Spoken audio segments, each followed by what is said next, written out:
Hello and welcome to my channel Jellied Eel. As this is the very first episode, if that's what you want to call it, I'll be mostly explaining what sort of content I'll be producing on here and a brief bit about myself.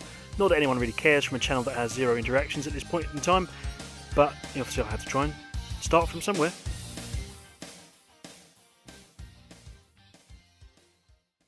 I hate doing these. Honestly, who actually likes doing introductions, especially, when you're actually speaking it?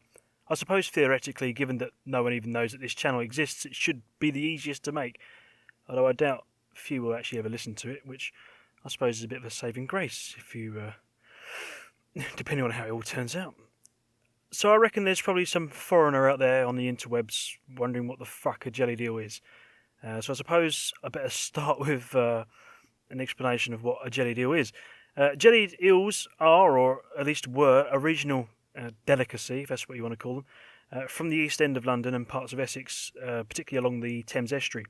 Personally, I've never indulged because they'd make cat food look like a 5-star meal, although I do want to try them soon, just out of morbid curiosity really. But the reason I chose this name is not so much because of my love for this putrid looking seafood, but because of the cultural importance that it once held in the region that I'm living in. Now, in case you haven't already guessed, I'm an Essex estuary dweller myself. I live in Southend and have done all my life, basically. The one thing I'm painfully aware of living here is that how quickly the local culture here in Essex and East London is dying. Nobody knows the history anymore, and no one really gives a toss, and nobody's trying to keep the old local traditions and folklore, etc., alive, and it's quite depressing, actually. My family on my father's side were actually proper Cockneys and lived in earshot of the Bow Bells. One of my great-granddads actually was even a Pearly King, so by birthright, I guess I'm a Cockney too, although these days I'd rather not visit the place and be reminded of what's happened to our capital. I'll say no more at this point. That's probably a rant that's best saved for another episode. So this is partly what this channel's about. It's about remembering and sharing information about this culture of ours that is sadly disappearing at a rate of knots, and I'll be talking about local history to Essex, etc., and the folk customs of London, Essex, and further afield, both in this kind of podcast format and with, hopefully, if I get the time, with proper videos out and about in the real world as well. To be totally honest, if the situation in this country and in the West in general was different, I could very easily find other subjects I'd rather be working on. I love aircraft and all sorts of things like that, technology.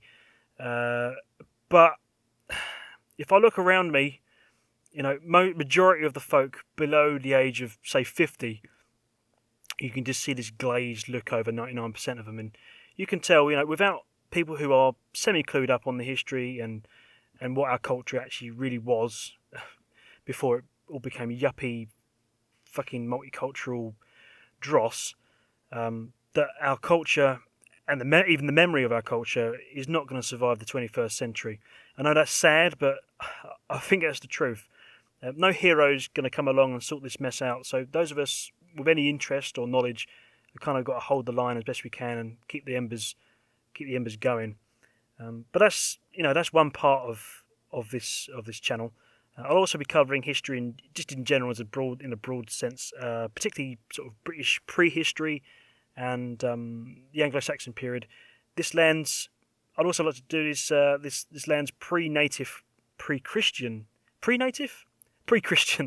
religious beliefs, and on occasion topics to do with survivalism, prepping, the occult probably, current affairs, politics, and what else? Oh, outdoorsy stuff as well. If I get a chance and the money and the inclination, I might go out and buy a kayak or something, which is sort of meaning to do for ages. Variety is the spice of life, and I see no reason why I shouldn't incorporate everything as a lifestyle, I guess, on this channel. I'm also big into wildlife. We're conservation groups around here, not so dominated by middle-class champagne socialist cunts who care more about keeping their cheap Romanian cleaners than preventing the housing of said cleaners on what was Greenbelt. I'd probably be a bit more proactive in the conservation organisations. I did try once, and who knows, maybe in the future I'll have another moment of madness and try again and try and ignore their blatant hypocrisy. But my last YouTube channel actually had a lot of mini wildlife films. If I get the chance, I'll probably do it again, but it's unlikely to be a regular thing, at least for the moment. I've just got too much going on in my life, and especially since most of the time I've actually got available is at the weekends, and that's the worst time for doing wildlife filming because you just get everyone's out for the weekend, so all the wildlife's hiding. I could lie and say that the reason why I chose the name jellied eel is also on the basis that the eel is now an endangered species due to the environmental fuck-ups that are going on all over the planet. But really, I think it's just a dark coincidence that the proper old Londoners and their offspring, aka myself, should be going the same way as the food source that we were best known for. So basically, that's about it for now, I suppose. I don't want to bore you too much and go on any longer than I have to. So cheers for listening to me ramble, and maybe you'll consider listening to me again soon. Ta-da for now.